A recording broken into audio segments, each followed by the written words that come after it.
আসসালামু আলাইকুম সুপ্রিয় দর্শক, আপনাদের বাসায় আসলাম এক অসহায় মেয়ের কাছে। আমরা শুনবো তার জীবন কাহিনী। আসসালামু আলাইকুম। ওয়ালাইকুম আসসালাম। তুমি কেমন আছো? জি আলহামদুলিল্লাহ ভালো আছি। আপনারা? আল্লাহ তালা খুব ভালো রাখছে। তোমার নামটা কি আরেকবার জানতে পারি? মোহাম্মদ লাবণ্য আক্তার। লাবণ্য আক্তার। তোমাদের হোম ডিস্ট্রিক্ট কোথায়? জামালপুর সরিষা। জামালপুর শৈশব। তোমার ফ্যামিলিতে কে কে আছেন? ফ্যামিলিতে মা আছেন আর 3 ভাই বোন। আচ্ছা, তোমরা 3 ভাই বোন না? জি। তোমার বয়সটা কত? 20 বছর। 20 বছর। তুমি তো আগেও আমাদের এখানে ভিডিও করেছো না? এখন তো কেউ সাড়া দিয়েছে, সাড়া পেয়েছো? না। সাড়া পাওনি? এটা কি কাকে ব্যর্থতা দায়ী করো, আমাদেরকে নাকি তোমার কপালকে? হয়তো আমার কপালে নাই। এরকমটা মনে হয় কেন যে আমার কপালে নেই? কি তোমার মধ্যে কি কমতি আছে বলো? তোমার চেহারা সুন্দর। কমতি আছে তা জানি না, মানে ছোট থেকে কষ্ট করে বড় হয়েছি তো, সুখ হয়তো কপালে সয় না, এরকম কিছু। আচ্ছা, এটাই হতে পারে তোমার শেষ ভিডিও, এরকম হতে পারে। তো যাই হোক, তুমি আসলে কি চাচ্ছ? তোমার ফ্যামিলিটাকে কি আগলে রাখতে চাচ্ছ নাকি তুমি বিয়ে বসতে চাচ্ছ, কোনটা? ফ্যামিলি আগলে রাখবো কি আগলে রাখতে পারবো কিনা জানি না, কিন্তু ভালো মনের একটা মানুষ চাই যে বিয়ে শাদির পরে আমাকে একটু ভালো রাখবে, সুখে রাখবে এবং আমার কষ্টগুলো দূর করে দিবে বা আমার মাকে নিজের মায়ের মতো মনে করবে। আচ্ছা, এই ভিডিও তো দেশ প্রবাস থেকে সবাই দেখছেন।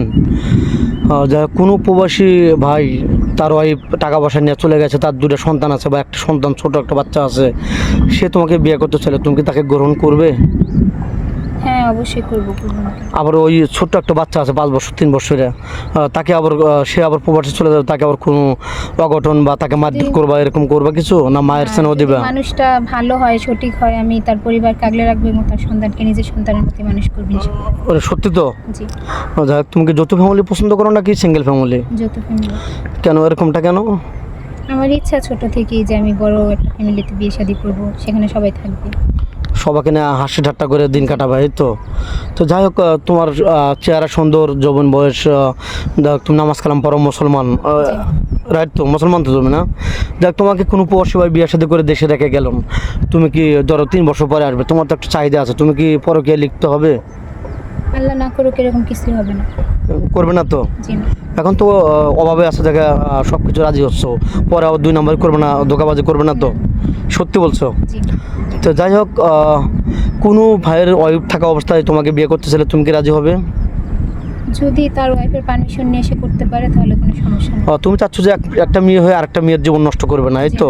তার অনুমতি থাকলে তোমার কোনো আপত্তি নেই, দুজনকে যে সে যদি ভালো রাখতে পারে জি। সেই ক্ষেত্রে নাকি?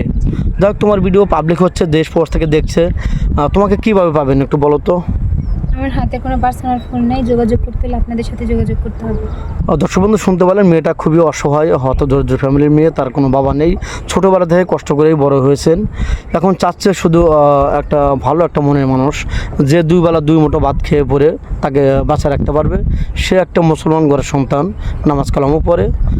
যাই হোক, কেউ ভিডিও কল দেবেন না, অডিও কল দেবেন। ভিডিও কল দিলে ব্লক করতে বাধ্য হবে। ভালো থাকবেন, সুস্থ থাকবেন, এই বলে শেষ করে দিচ্ছি। আল্লাহ হাফেজ।